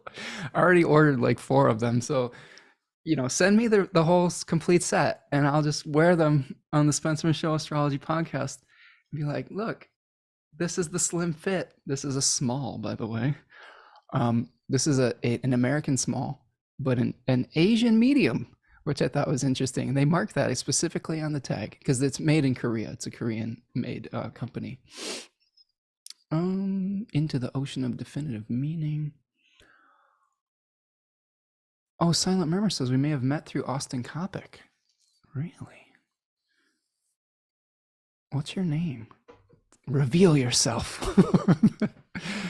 Oh, we probably did. You've got some great thoughts, friend. Okay, Dawn is here. Says, I came in at the right moment. Preach. Okay, yes, I'm on my soapbox today a little bit. But yeah, sometimes we just have to throw it out there. Hannah then says, the lunation begs the question if being authentic is the same as feeling authentic. Is the authenticity of our values a reflection of us or societies? Ooh, I love that. Hannah, bringing the Jupiter and Sagittarius, conjunct Uranus and her natal chart wisdom. Just getting right to the heart of it. Good stuff, Hannah.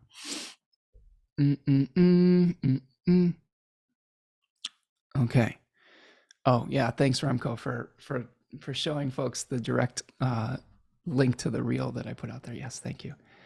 I like thank you for acknowledging that. The Leo part of me is feeling very acknowledged.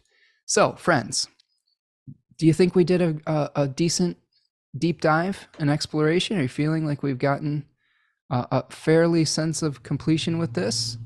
Other questions that you might have, speak now, or forever hold your peace until the next time we meet. We've gone on a journey today. We've talked about me and my favorite things, like echoing some of Janet's stuff that she puts out there. I love Janet's email. She sends out my favorite things. I've talked about my favorite things. Okay. We've talked about how to ground ourselves in various locations and how to release some of the inflammation that we have in our bodies. We've talked about how to balance out the need to do what is expected of us by the collective and how to provide for our individual needs potentially. So, Illis J is asking, any new moon Pisces sneak peeks? Well, let me just, okay, I'll give you just a quick rundown, Illist. And for those of you who want to get a much more in-depth look at the astrology of February, you can see the video that I made on that. But here, I will move this a little bit forward in time just to see what we might be coming to here. Okay, so we got the malefic enclosure, and I'll go quickly. We got the malefic enclosure of the sun, and then eventually you'll see we're going to keep the full moon in the inner circle, and we're going to move the chart on the outer circle here. So you can see that eventually the sun's going to come into conjunction with Saturn after Mercury conjoins Pluto and then moves into Aquarius. So remember those difficult conversations potentially that could lead to just wanting to just do something completely outside the box. Then we're going to have the sun start applying to Saturn while simultaneously Venus is applying to Neptune, okay? And we're going to see the conjunction of Venus and Neptune before the conjunction of Sun and Saturn. So a period of time where we may really be thinking about sacrifice, emotional cleansing and catharsis. That decan of Pisces is really about crusading energy. And that could lead, that feeling, that emotion could lead to structuring our lives in a completely different way when we have the cazimi of Saturn. All right. That is all happening while we have a last quarter moon on February the 13th at about 24 degrees of Scorpio and Aquarius. So the Scorpio moon, this will be a tough, this is a challenging one because the moon's in fall and the sun's in exile. But I would recommend at the last quarter moon, release any old habits or addictions that you might have. That decan is really associated with really trying to keep some form alive that is no longer providing vitality. It's a Seven of Cups energy where we're releasing the illusion, and not trying to keep something alive like a necromancer would, which can lead to all sorts of debauchery, like that they call the card the Lord of Debauchery. It can lead to all sorts of ethical lapses. So really make sure that you're keeping yourself in alignment with your ethical, integrity around this last quarter moon. And then you will see the new moon in Pisces. So there's the new moon in Pisces. That's February 20th. As Mercury is about to move into malefic enclosure, right? It's going to be applying to a trine to Mars and then conjoining Saturn. So that new moon, here's what I think. This will be a time period to not overthink things. Mercury is going to be moving into that malefic enclosure. Your mind might be trying to play some tricks on you. You may feel stuck with a thought that is repetitive that you can't, get rid of. Pisces new moon is encouraging you to let go your conscious self, like Luke Skywalker, right? Being trained by Obi-Wan Kenobi, trying to use the Force. At a certain point, you've thought about it as much as you can think about it. Now it's time to just be. Now it's time to trust yourself and trust and have faith that things are going to work out. So this new moon is really about the beginning of a process of faith and releasing the need to overanalyze, to overthink, to over-rationalize, and just be in our emotional space, in our intuitive space. It's the beginning of the siren song. And I'll talk more about that as we get into it in the coming weeks. So yeah, because I'm gonna also be joining my friend Shu Yap on her ShuTube channel. Call her ShuTube. She has a new YouTube channel, Intercycle Astrology, which I now lovingly refer to as ShuTube. So I'll be joining her as a guest to talk Saturn in Pisces. We're going to be recording that next week. So you'll hear all my Saturn and Pisces thoughts with her, and then I'll share that. And make sure you go and subscribe to Shu's channel. She's brilliant and a good friend of mine. So support her work as well. Okay. So I hope that was a good sneak peek with the new moon in Pisces. Rachel says, interested in how Sun Uranus might be feeding into this lunation of the full moon? Well, again, it's a wild card. It's hold on a second. Let me get a snack here. I'm starting to get to the end of my blood sugar.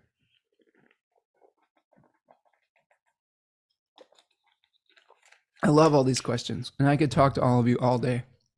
I just have to make sure that my body has the energy to feed the brain and think about the things, the awesome questions that you're all asking. So how would the Sun and Uranus move into the lunation? Well, again, we have to think about that Six of Pentacles, where we are getting a lightning bolt of awareness, Uranus, to try to do things in an unorthodox, new way. Remember, Uranus is related, I think, to Prometheus. I'm piggybacking off of Richard Tarnas's thoughts on Uranus, where sometimes with Uranus, we are rebelling against the established order to be able to bring something new to our life. So we have to shatter the old expectations. So with the Sun squared Uranus, you're trying to move on to a new shore, to a new ideal, a new community. Uranus is saying you're not going to be able to do that crossing by doing the same routines, habits, using the same stuff that you always have done and always have used.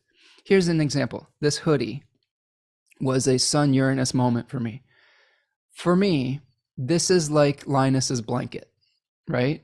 I have a green hoodie that I've had since I was like 14. And I wore it almost every day. Like, it was my favorite thing that made me feel the energy of green, right? It made me feel relaxed. It made me feel Taurian. And it started getting holes in it. Like, the end of that, the reason why I have this new hoodie is because the zipper broke finally. The zipper finally separated from the bottom, and I couldn't, I zipped it funny, and I couldn't get the zipper off. And maybe there's a way to fix it, but that one really needed to be retired. Okay. Like it was, it had seen better days. So I had to shift my something I was attached to that was part of my routine. And to be honest with you, this has brought me something that I actually like even better. It fits me better. It fits who I am now, not who I was when I was 14. It fits the body that I have now. It has a little pocket for something to put something in. The material is actually softer. It's an 80-20 cotton. It's 80% cotton, 20 polyester. And the other one was like 90% polyester, 10% spandex or some shit like that. It was bad. It was probably bad for my skin. So by something disrupting my routine, I was forced or encouraged to do something different that ultimately broke me out of an old pattern that really, wasn't necessarily the healthiest pattern. So I think that's part of this full moon energy. Again, I hate to belabor a material attachment, but as a Taurus moon, Cancer sun, that hoodie was it was a spiritual thing. It was a a symbol of security. Like I've left it in various places. I drove 150 miles back to somewhere where I forgot it, like at a gig one time, just because I didn't want to lose it. And it's a $20 Franklin sweatshirt. It's not like this special thing outside of its meaning to me, right? But as you move forward in your life, if you do have Taurus influences, which Uranus is in, there will probably be times where you're going to have to change your environment. You're going to have to change your relationship to material reality. And that's liberating, to me, it's a form of self-care, right? Of being able to liberate our attachments, and to reflect our current state rather than our holding on to something that was a version of ourselves that is no longer bringing us vitality or reflective of who we are now. So I hope that helps answer your question, Rachel. Okay.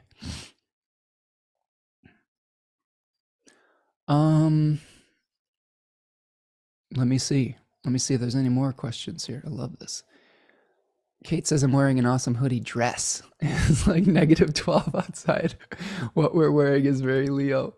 Yeah, it's like 12 degrees here too. And this is very lightweight, but I layer it up.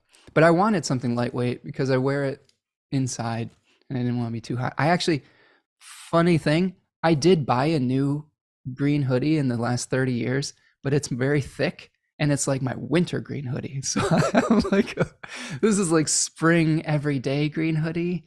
And I have a winter one that I put on that's the same color.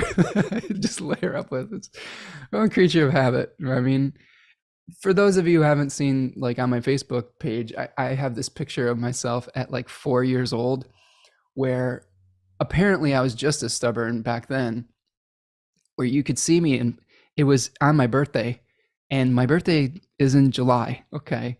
And I'm in full snowsuit with like a cowboy hat and like a ginger ale, and my face is like beet red because I have like a million layers of clothes on. Apparently, my parents told me that I just love that snowsuit so much that I refused to take it off, despite it being like 90 degrees outside. So there's photo evidence of this. So, I think it's funny, the little hangups and attachments that we have. And to be honest with you, and maybe some of you Taurus types will be able to relate, when you have a lot of emotional disturbances as a young person, which I did, I had a lot of change in my life as a young person that made me feel a little unsafe. We can project safety onto things, onto ideas that bring us comfort. I think that when you realize that emotionally, it helps you to let go of things and to realize that security is not based on that material thing. It It is an internal state. Okay. Silent Murmur says, meaning which self we are referring to. If we say one is the loneliest number you ever knew, it seems to be the one that imagines being disconnected from the beloved. Oh, that's a good thought. Yeah, I was trying to bring some balance to that thought, that one, it suggests separation in that song, but the unity of the divine would suggest, emerging and undifferentiated awareness. We haven't talked about the animal and the I-Ching yet, Stella, so I'm getting there. I'm just rounding about, doing a roundabout here. I love this talk. Like I said, I could go on and on. We'll get to it. I'm just reading through the comments here. Rachel says, reminds me of listening to Rick Rubin speak last week about how what once worked so well for us creatively isn't always going to be the best way. Yes, the right answer is eventually always the wrong one, and sometimes the wrong answer can be the right one. I love that line of thinking. So that's a good meditation for the Sun Uranus square too. And Rachel says, we need to constantly be open to innovating, entertaining new methods, and learning from others. Amen. She says, material attachments are great illustrators of how hard we find to let go of routines and belief systems around who we are in the world. You're preaching to the choir here, Rachel.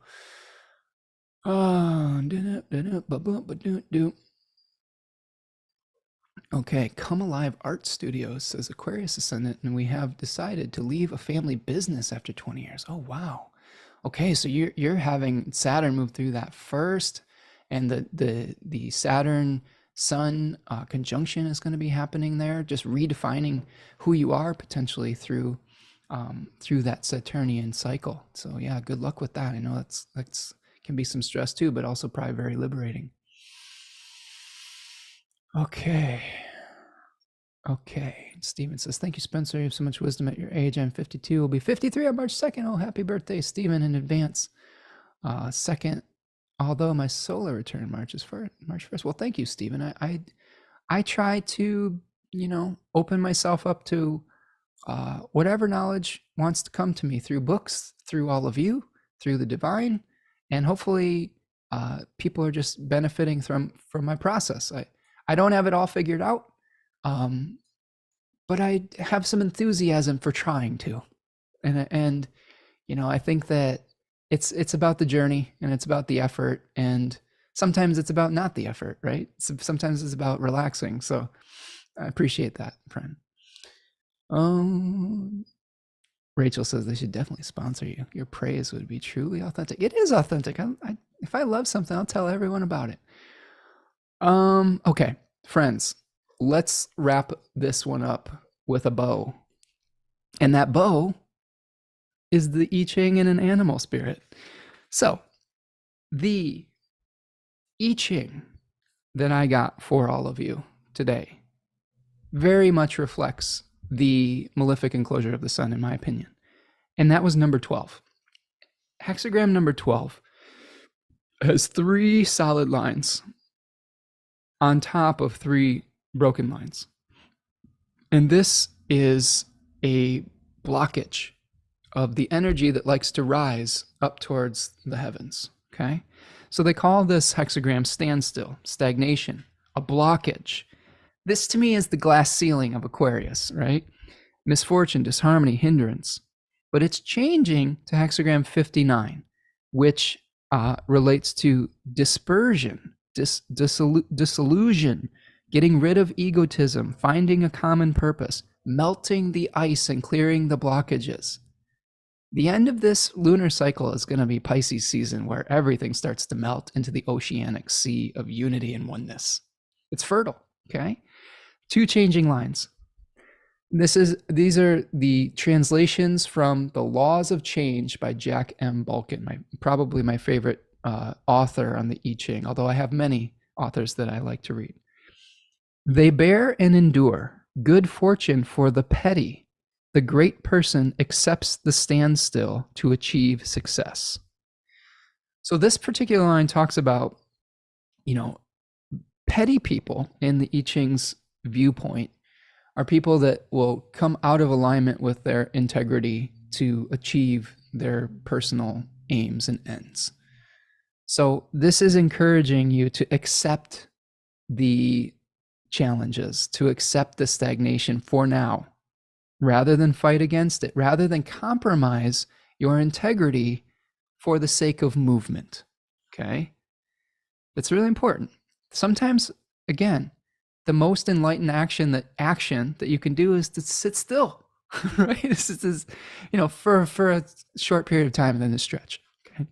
Okay, so, but metaphorically, sometimes we have to, by sitting still, we allow time to pass. Sometimes nature is still moving, and while we have stillness, it is unraveling some of the knots that keep us bound and tied. So sometimes all you need is to let some time pass. And I think that this line speaks to that. So better to accept the situation and stay true to your principles. Conserve your strength. Maintain a low profile, right? This may be the time not to just shout your newest idea on the rooftops or try to get credit for the work that you've done. Just labor away at what you're doing. Eventually, you'll be recognized for your achievements. This is the other thing with Aquarius. Eventually, you might be recognized for your things, but time has to pass. Saturn gives its gifts over the long haul, not instantaneously. Delayed gratification. Line number 4 says, he who follows the will of heaven is without blame.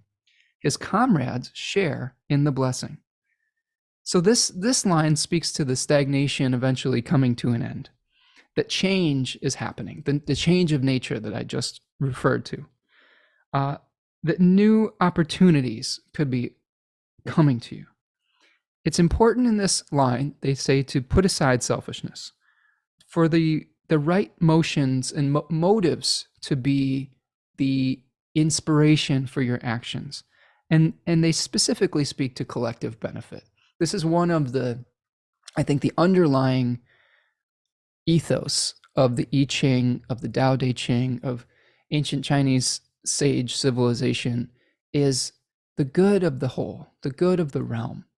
And if you study the Tao, Taoism, they talk about those relationships with the community, and that the wise leader is one that is not an authoritarian type of person. The wise leader is one that has the best interests of the people in mind and practices humility. So they're always going to lead us towards that energy of humility and collective good, which I appreciate and I think is very important, and I try to model on this channel. So when we move to 59, this is where we're melting the ice, right? This is where we're getting rid of the blockage. Again, time needs to pass. The malefic enclosure of the sun ends on the 16th of February with the conjunction of the sun and Saturn. So if you're feeling stuck, just wait for some time to pass and you might get unstuck. The ice will melt. Same thing with winter. It may feel like the sun's just never out and it's super cold, but the world keeps spinning. The axis keeps tilting, and the warmer days will come. And you just have to kind of hang in there and rely on your friends. Treat your friends with respect, because you might need them at this period of darkness.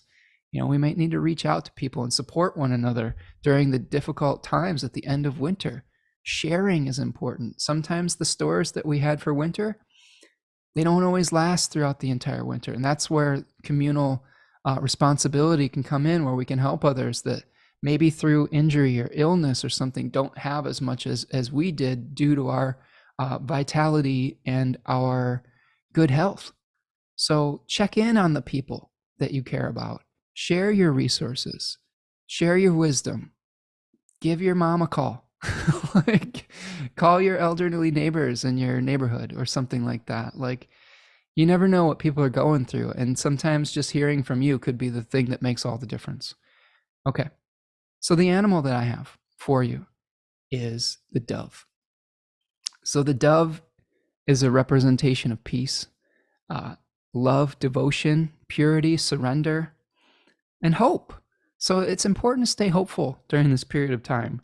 It's important to stay calm, stay peaceful. The dove is a sign of peace. Find your center and your balance. Make amends if you've had a conflict. Remember, the beginning of Aquarius is the 5 of Swords, which is called conflict and defeat. If you've had a really difficult time with someone, try to swallow your ego as much as you can, if it's possible, and be the initiator of peace. Let go of some of the old forms, let go of some of the old grievances, and you'd be amazed at what can happen. The dove is also a symbol of death. It is also a symbol that, with every death is a rebirth. It's a rebirth symbol. If my last song lyric for you is, from the late 90s, I believe, the band Semisonic, where it says, every new beginning is another new beginning's end, right? Closing time. You don't have to go home. You don't have to go home, but you can't stay here, right? But realizing that endings are transitions and they're new beginnings, and the spring will come again. So that, my friends, is what I have for you today. This has been an incredible conversation with all of you. I so much appreciate all of your contributions in the chat, your presence, your humor, going down all of the Geminian rabbit holes that I like to go on here, all of the Taurus appreciations we've been doing today. I'm grateful for you as a community. If you could do me a favor, hit the like button on this video, subscribe to the channel. If you want to make a material donation to the work that I do, you can buy me a super chat or a super sticker, or make a donation at buymeacoffee.com. If you need more guidance during this period of time, my books are open in the middle of February, so I'd be happy to work with you if you want to schedule a reading at spencermichaud.com. Okay, friends, that is what I have for you today. Hang in there, and we will see you the next time. I hope to see you at the Stars and Cards talk through Nightlight Astrology on February the 12th. And remember, it's important to be kind to yourself during this period of time. Believe in yourself, and that'll help you to believe in others and to be kind to others as well. And that'll get us through some of the darkest days. All right, friends, take care. Peace.